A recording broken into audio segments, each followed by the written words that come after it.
I'm Lyra. I thought I had a marriage built on trust, until I woke up at 2 a.m. and overheard my husband whisper, "It's done. She'll never find out. $200,000. Gone. Sent to an account I'd never heard of."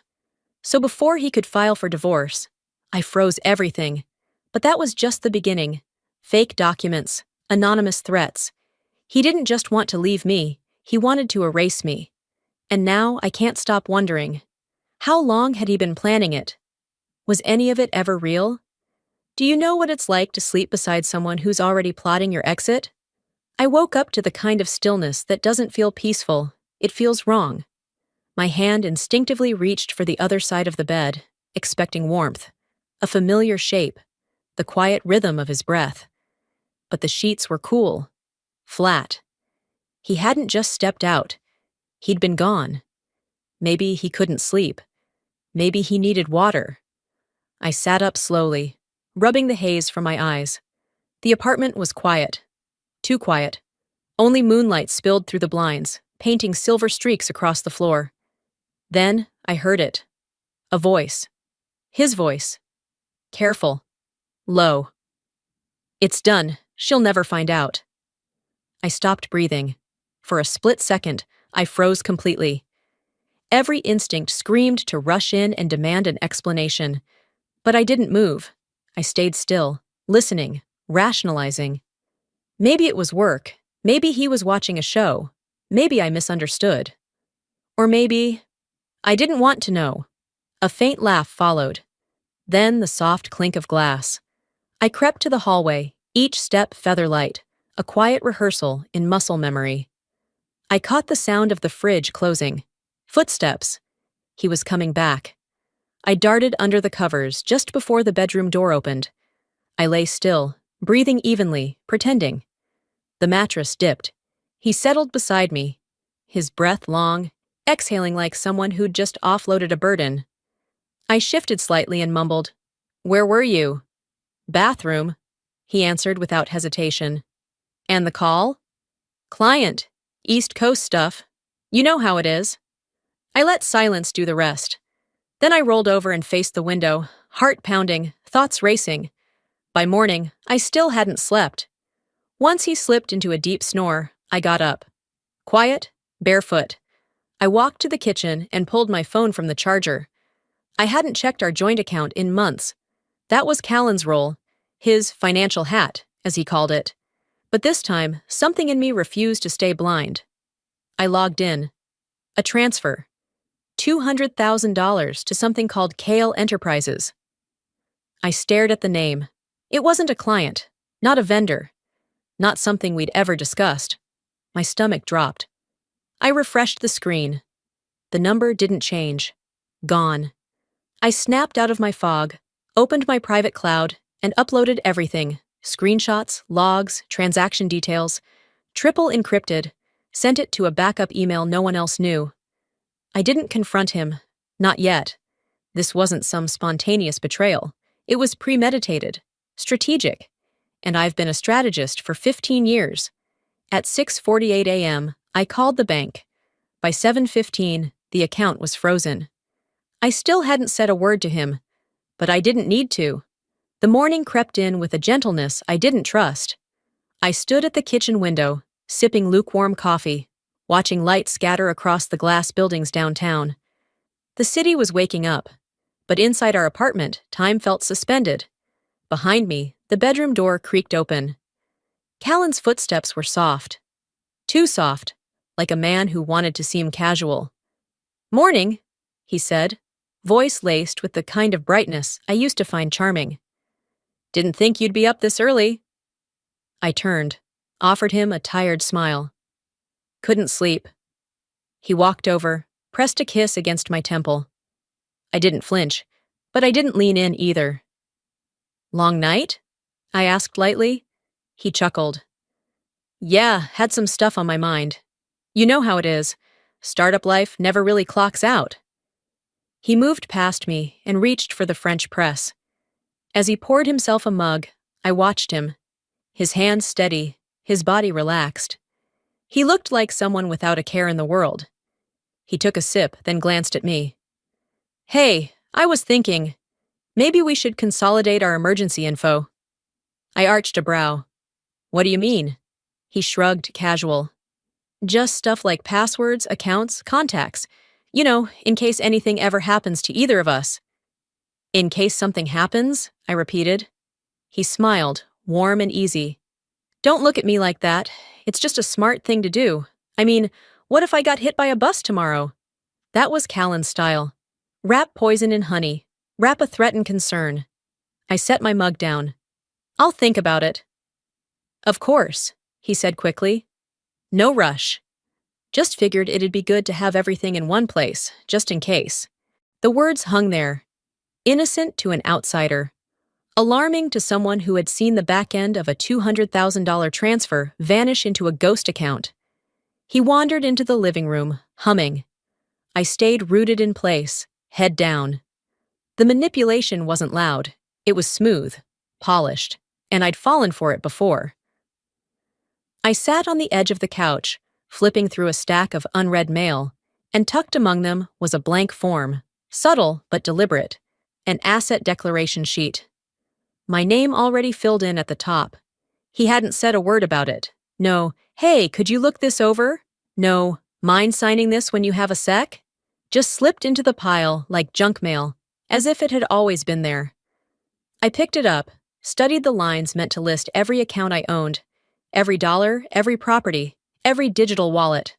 My jaw clenched. He was playing the long game, but he was sloppy. I folded the paper slowly, slid it back between the envelopes, and pushed them aside. He wouldn't catch me off guard twice. As I sat there pretending to scroll my phone, my mind drifted, back to last Thursday. The dinner he insisted we have with my mother. Just the three of us, he'd said. Haven't caught up with Era in a while. It had seemed innocent enough. I hadn't suspected a thing.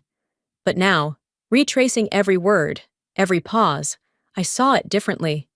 He'd booked the place she loved, the little French bistro off Clark.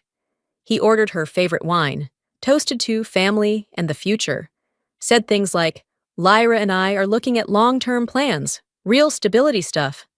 And I had smiled, played along. My mother had teared up halfway through her creme brulee. I'm so glad you two are still solid, she'd said. In today's world, real marriages are rare. Callan reached for my hand then, squeezing it just enough to make me believe he meant it. It wasn't love, it was theater. He was rehearsing the lines for an audience. Looking back, I realized he had never mentioned us in that dinner. It was always preparation, structure, legacy, words that belonged in trust documents, not toasts. I came back to the present just as he re-entered the room. Any plans for today? He asked, sipping coffee, casually scrolling through his phone. I have calls at 10, then I'll head into the office for a bit. He nodded. I might swing by the bank this afternoon, thinking of restructuring a few things on my end. I didn't respond. He was testing me, poking the wire to see if it sparked. He thought I'd walk right into it, confess that I'd frozen the account, that I was suspicious, that I was scared. But I wasn't scared anymore. I was quiet, and quiet women get underestimated. He dropped the last sip of coffee into the sink and disappeared down the hall to shower. I waited until the water started running, then pulled the document out of the mail pile and stared at it one more time. There was a time I would have signed this without blinking, trusted that whatever Callan put in front of me was safe. That time had passed. I tore the form in half, then again and again, until it was nothing but confetti in the trash can. You want to play games, Callan? You just sat across from your new opponent. 2 mornings later, I found the folder. It was tucked inside a stack of mail on the console table, angled just enough to catch my eye. Cream-colored, neat, labeled Taxes March. Nothing threatening at first glance. I carried it to the kitchen, sat down with a glass of water, and flipped it open. There were receipts, summaries, and then a document I'd seen before, but not like this. A property transfer agreement, and my name was typed on the signature line. I stared at it for a long moment. Not handwritten, not initialed, not signed in ink. Typed. Clean. like someone wanted to skip the messy step of actually asking me. I turned the page back and forth, scanning for details. The condo, the one in my name. A transfer of partial ownership, effective immediately. All it needed was a signature. And someone had faked mine. The pressure in my chest tightened like a vice. 2 weeks ago, Callan had asked me to sign a couple of forms while I was on a call. He stood beside me, waving a pen, smiling like it was nothing. I told him to leave them on the counter. I never signed. I remember that moment with absolute clarity because I'd made a mental note to review the forms later, and when I came back, they were gone. Now here they were, slightly altered, rebranded as tax paperwork. This wasn't carelessness. This was deliberate. I took out my phone, snapped high-res photos of each page, and uploaded them to my encrypted cloud folder. Then I forwarded everything to Marin, my lawyer. No explanation, just a subject line. Callan, for reference. I didn't storm into the bedroom. I didn't throw the papers in his face. If you're going to war, you don't announce it from the front porch. You prepare. I made it into the office that morning without breaking down, which, in itself, felt like a small miracle. My assistant, Nessa, met me with a cautious smile as I stepped into my glass-walled corner suite. "Morning," she said, voice a little too gentle. "You've got back-to-back starting at 9. "Perfect. Thanks, Nessa," I said, trying to focus. I was halfway through scanning a client brief when she knocked again, this time softly. I looked up. Her eyes didn't meet mine.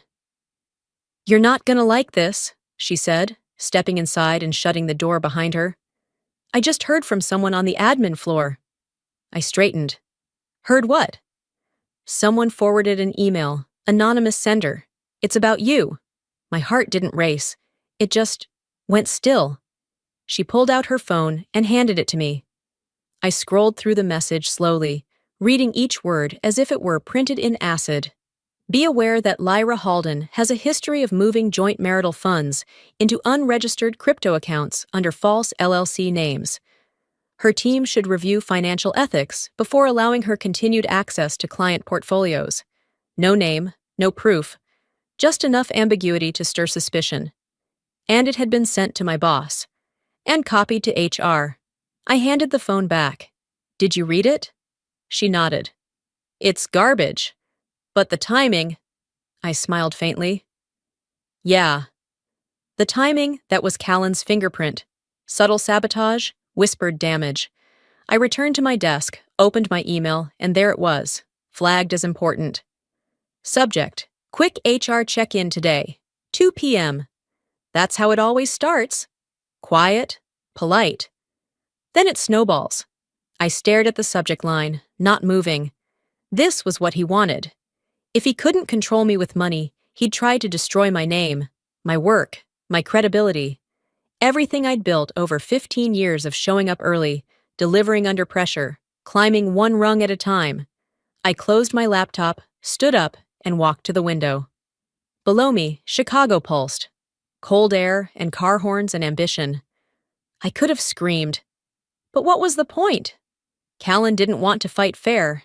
He wanted to rot me from the inside out. "You steal 200 grand, I whispered, "and still have the nerve to make me the villain?" I didn't cry. Not anymore. I watched my reflection in the window glass. Same eyes, same skin. But something had shifted beneath the surface. No more hesitation. No more hoping he'd stop.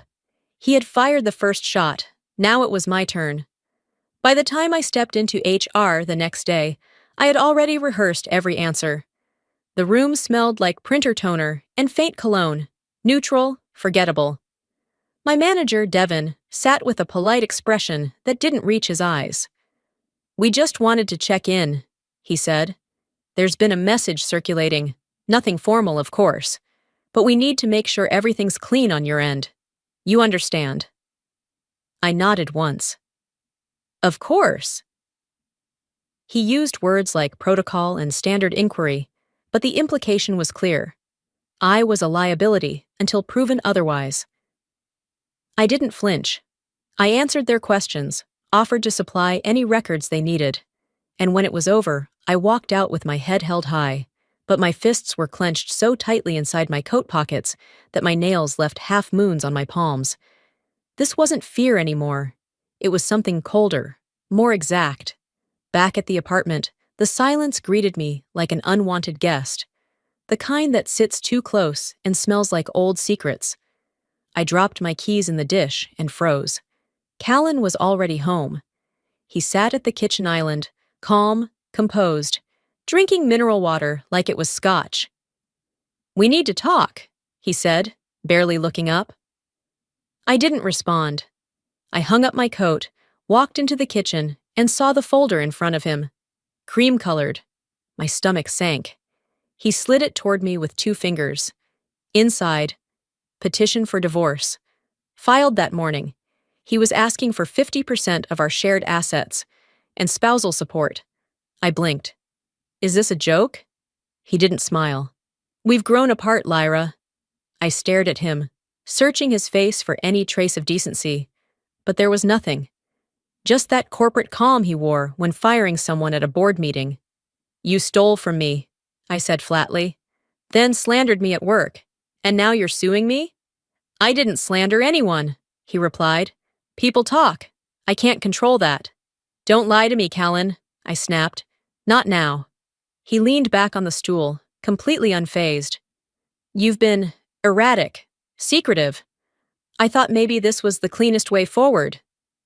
"You thought," I echoed. "You always think, you calculate, but you forgot one thing." He raised an eyebrow. "Oh?" I stepped closer, dropped the folder on the counter like it burned. "I know everything." His expression didn't change, but the glass in his hand stopped halfway to his lips. "I know about Kale Enterprises. I know the signature you faked. I know about the email to my boss. I even know that you made it look like a crypto fraud, because that's exactly what you would believe a woman like me would fall for." Callan didn't answer right away. His jaw twitched, and then that familiar hollow smirk returned. "You don't want to do this, Lyra." My voice dropped to a calm I barely recognized as mine. "Is that a threat?" He shook his head slowly, voice low. "It's a warning." I stepped back. Something inside me clicked, like a gear sliding into place. The version of me that still wanted to believe this man was salvageable was gone. In her place was someone who knew better, someone who had nothing left to lose. "I already moved my assets, Callan." His face finally cracked, just slightly, but enough. The first flicker of panic. "I've been planning this longer than you think," I added. "You're not ahead. You're barely catching up." He stood up slowly, as if posture could reclaim control, but he didn't speak. I left him standing there, in our designer kitchen, surrounded by quartz countertops and empty intentions. I didn't slam the door behind me. I didn't look back. I took the elevator to the lobby, stepped out into the freezing wind, and pulled out my phone. I dialed the number from memory. Marin answered on the second ring. "Hey, what's going on?" "It's time," I said, voice firm. There was a pause. "What did he do now?" "He filed," I said. "He wants half, and he's playing dirty." Another beat. Then Marin replied, "Then so will I. Meet me at the office tomorrow. We start building." I nodded. "No more defense. I want to hit back." "You will," she said, "but we'll do it clean." I hung up and slipped the phone into my pocket, the air slicing through my coat like reality settling in. The woman who had once waited for Callan to apologize no longer existed. There would be no apology, only consequence. The next morning, I was in Marine's office before the sun had fully risen. She was already at her desk, sleeves rolled, coffee untouched. Papers were spread like battlefield maps. She didn't offer small talk. We didn't need it. "I've read through his petition," she said. "It's nonsense. He's banking on you folding before discovery." "I'm not folding," I said. "But I need to know where the money went. The $200,000 transfer, it's the key." She nodded, then leaned back. "Do you still have that contact? The analyst from Fairfax?" "Juno?" I paused. "Yeah," She still owes me one. An hour later, I was dialing Juno Crest's number from Marin's office phone. She picked up on the second ring, voice sharp as ever. Didn't expect to hear from you again? I need a trace run. Clean, fast, quiet. That's how I operate, she said. Send me what you have. By lunchtime, I had forwarded her the full transaction record, plus the screenshots of the Kale Enterprises deposit. Give me 12 hours, she said. I hung up. Maureen glanced at me. She reliable? She's better than reliable. She's the one who found a Cayman trail on an international wire fraud case 2 years ago when federal agents missed it. Maureen gave a single approving nod. Then we wait. But I didn't wait well. That evening, I paced through the condo. The apartment felt hollow, like even the walls were trying not to listen. I made tea, poured it out, picked up a book, put it down. Finally, around 11:42 p.m., my phone buzzed. Juno Crest. Found something. Can we talk now? We jumped on a call. Her voice was faster this time, more urgent. The $200,000 was routed through Kale Enterprises Lediad, yes. But it didn't stop there. That's just the shell. I sat up straighter on the couch. Where did it go? 4 more transfers. Belize, then Zurich. All bouncing through shelf companies. But here's the kicker. 3 of the shell names tie back to one woman. She paused. Saris Kale. The name hit me like cold air against bare skin. Who is she? Used to run fraud rings. She's been flagged on financial watch lists for years. No convictions, but the paper trail's ugly. Most people in finance know her name, but no one ever sees her twice. I felt my pulse pick up. So Callan didn't just stash money. He partnered with someone like that? Juno replied. He's either desperate or arrogant enough to think he's safe working with her. I stood slowly, heart hammering. My husband wasn't just trying to escape. He was aligning himself with a professional manipulator. The lies were deeper than I imagined. I wasn't just dealing with betrayal, I was dealing with conspiracy. The next day moved in fragments. I went to work, took meetings, smiled at clients. But inside, I was building timelines, connecting dots, stitching together a strategy like armor. Late afternoon, Juno texted again. Juno Crest. We've got a problem. I called her immediately. They know I'm looking, she said. I got an email this morning, anonymous legal notice. Said I was violating privacy statutes, and if I didn't cease, they'd file. My breath caught. Did they name you directly? Number, but they cited the exact transaction trail I accessed. Callan? I asked. Or Kale? Or someone watching their accounts? I gritted my teeth. I'll cover you. Legal protection. Maureen will draw the line if they push. Juno exhaled. I'm in, but this is bigger than I thought. So was I. This was no longer about defending myself. It wasn't just about freezing assets or disproving a rumor. They came for my money. Then my name. Now they were coming for my allies. Enough. I stood at the living room window, the Chicago skyline flickering like it was blinking through my rage. Callan thought I'd sit back while he buried me. He forgot who I was before I was his wife. They thought I'd fold? Number I flipped the board. By the time I met Maureen again, the clouds over Chicago had thickened. Her office felt colder that morning, like it knew we were about to drop a bomb. She pushed a fresh stack of papers across the table. We're filing for fraudulent document use, attempted financial coercion, and reputational defamation, she said. The full package. I scanned the first few lines of the motion. Callan's name in bold, my own just below it. This isn't just self-defense anymore, I said quietly. No, Marin replied. Now it's war. At exactly 9:14 a.m., we filed the counter lawsuit electronically. The confirmation beep from the system sounded like a gunshot. A clean one. For the next several hours, there was silence. No emails from Callan, no sudden texts, no veiled threats disguised as concerns, which, in my world, was worse than noise. He's not staying quiet, I muttered that evening, pacing the apartment. He's recalibrating. Even the floorboards beneath my feet felt like they were holding their breath. I tried to work, tried to focus, but around 8:27 p.m., my bank app kicked me out mid-transaction. At first, I assumed it was a glitch.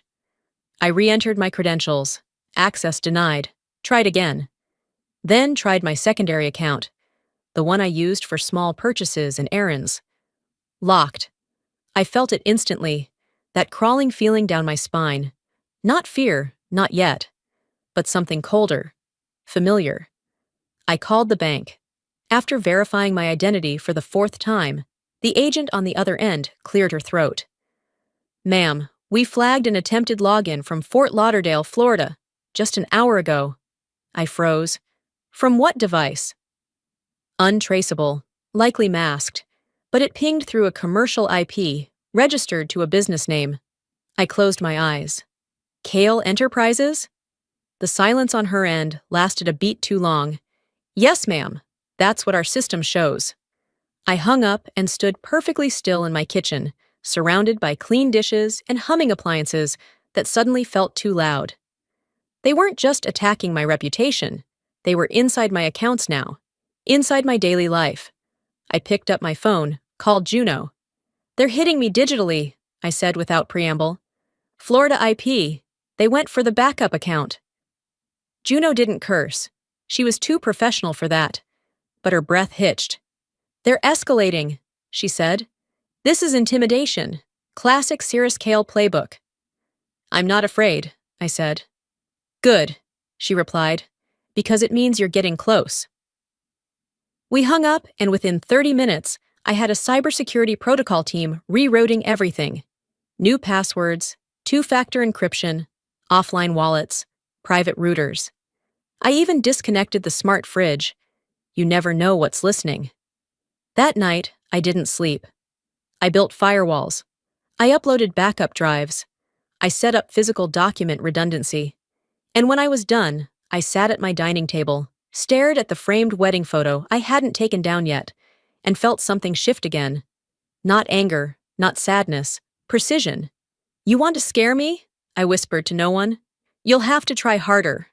I picked up my phone again, opened my notes app, and started drafting my court plan.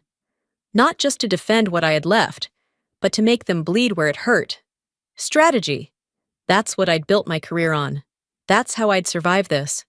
They could hack my files, they could poison my name, but they forgot who wrote the blueprints in the first place. The elevator ride up to the courtroom was quiet. Marin stood beside me, flipping through her folder with surgeon-like focus.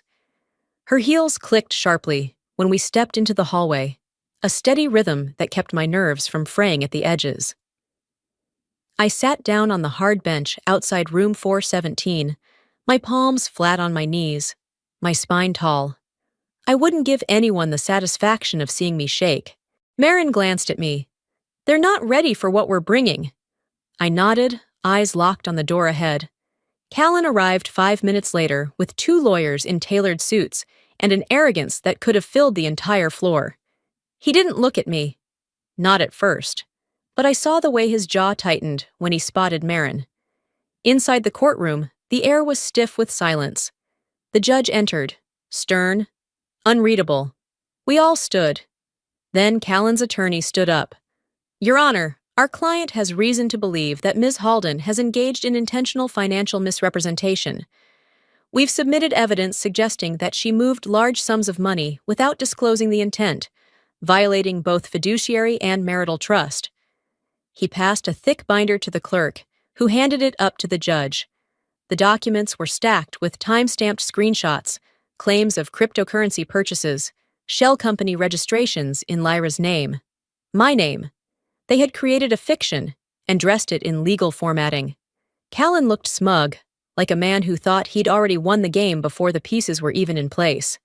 Then it was Marin's turn. She rose slowly, unshaken, professional, her voice calm but cutting. "Your Honor, we've reviewed these documents. We've also submitted forensic reports from 2 independent analysts, Both confirmed that several of the alleged accounts in question did not exist at the time these transfers were supposedly made. She turned, handed her own folder to the judge. Furthermore, the email metadata and server paths proved that these documents were created after our client filed her counterclaim, suggesting motive and intent to mislead. The courtroom fell still. Even Callan's posture shifted, just slightly. A small crack in the marble. Marin continued. We respectfully submit a motion to dismiss Mr. Voss's claim in full and to file a defamation suit against both Mr. Voss and any known associates responsible for document fabrication. The judge took a moment, maybe two, flipping pages, reviewing timestamps. No one dared breathe. Then he looked up. Mr. Voss, he said slowly, your claims are unsupported. This motion is denied. My ears didn't register the rest, just the thud in my chest, hard, final, the kind of sound that silences storms.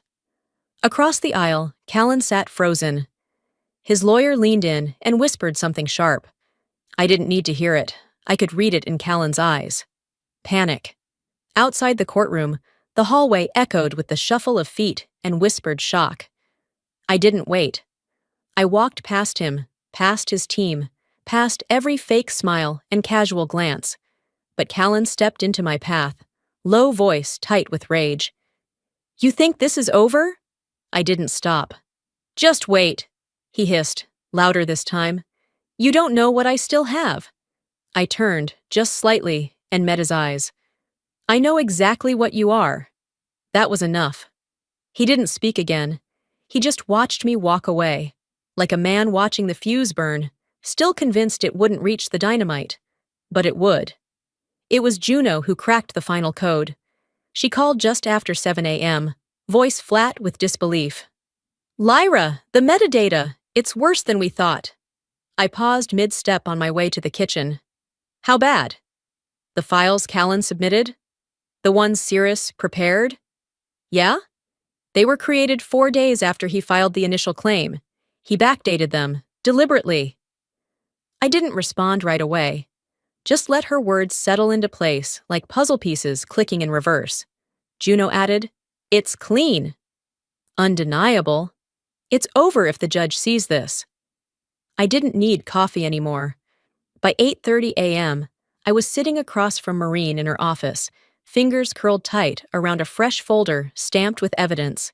She glanced over the documents, lips pressed together. This is it. This ends it. The motion we filed that afternoon included everything: perjury, falsification of legal documents, conspiracy to defraud marital assets. Cirrus Kale was named as co-defendant for knowingly assisting and providing fraudulent documents.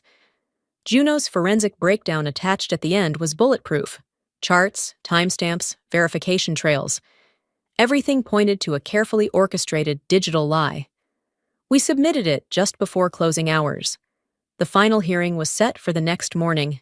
It rained that day.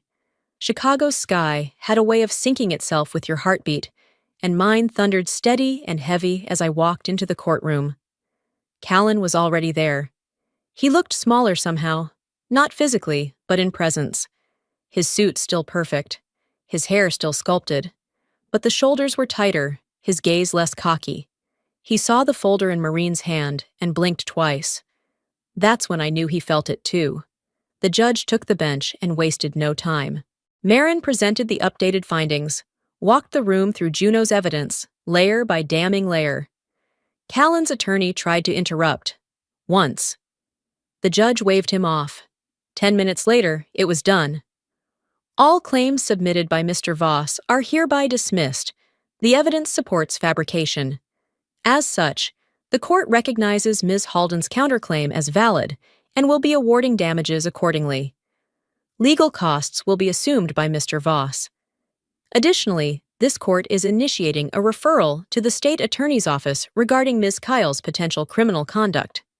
The gavel dropped like thunder. Callan didn't move. The courtroom emptied around us. He stayed frozen in his seat, knuckles pale, eyes locked ahead like he was still computing how this happened. Outside, I didn't speak, until he finally caught up to me in the lobby. "You think you've won?" he asked quietly. His voice wasn't arrogant anymore, just tired, hollow. I looked him in the eyes and said, "No." I just finally stopped losing. He didn't answer, didn't even try. I left him standing there like a man watching the scaffolding of his lies collapse all at once. Later that evening, I stood in my apartment, the same one Callan once tried to put in his name, and checked the accounts. Nothing had moved. Everything was exactly where it should be. Untouched, secure. For the first time in months, I let out a real breath. Not relief. Closure. I closed the financial dashboard and walked over to my desk. Opened my laptop. There was a document I hadn't opened since the beginning of this war, something I started the night I froze the first account. Now I picked it back up and started typing again. "This is my story now," I wrote. And this time, I meant every word. It had been 3 weeks since the courtroom doors closed behind me for the last time. Long enough for the adrenaline to settle, not long enough for the quiet to feel normal. On a Thursday morning, I changed every password I owned. Personal, professional, financial. Every login that once felt routine now felt like reopening a wound. But I did it anyway. As I clicked confirm for the last account, a strange stillness followed. The war was over. The noise had stopped, but my mind hadn't quite caught up. I looked around my apartment, our apartment once, and realized how much of him still lingered. A photo tucked in a side drawer, a pair of cufflinks he never wore, still in their box by the entryway. That afternoon, I packed everything that felt shared or poisoned into a cardboard box and carried it downstairs to the building's donation bin. I didn't burn it. I didn't break it. I just let it go. It wasn't about anger anymore. It was about making room. Around sunset, my mom stopped by. Era brought lemon ginger tea, like she used to when I got sick in college. She sat quietly for a while before saying, "I'm sorry I didn't see it sooner." I shook my head. I didn't either, until I couldn't unsee it. She placed a hand over mine. "You didn't fail, Lyra. You trusted. And when it broke, you stood back up." I didn't reply. I just squeezed her hand and let her words settle in the quiet. After she left, I lit a candle in the kitchen.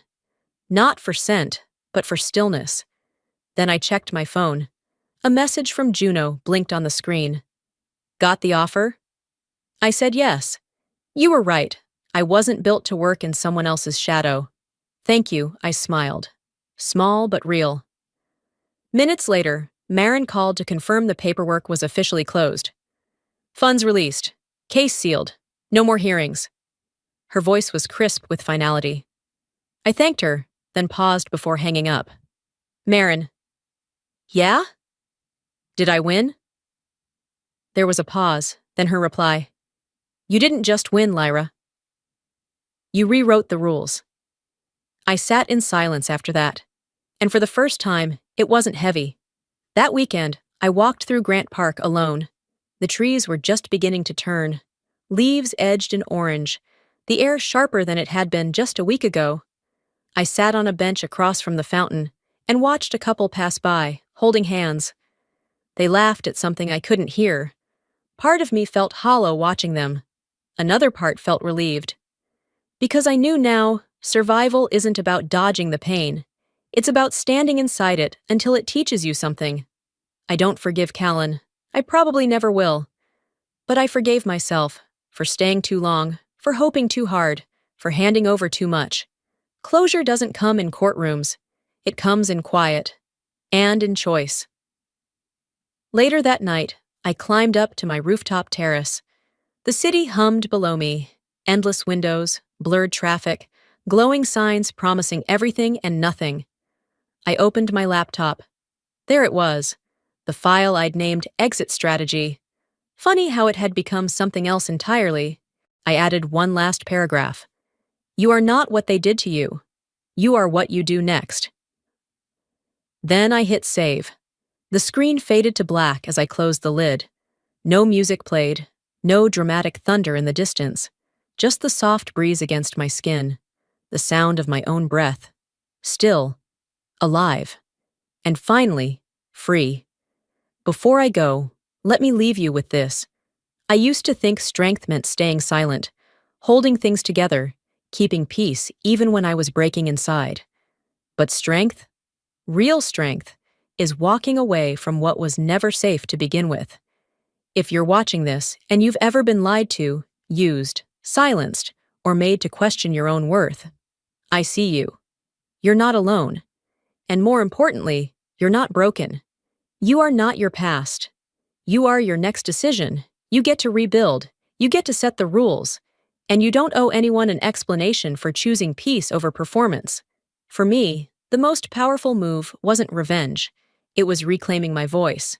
So let me ask you, what would you do if you stopped waiting for someone to change and started becoming who you were always meant to be? Let's talk about it.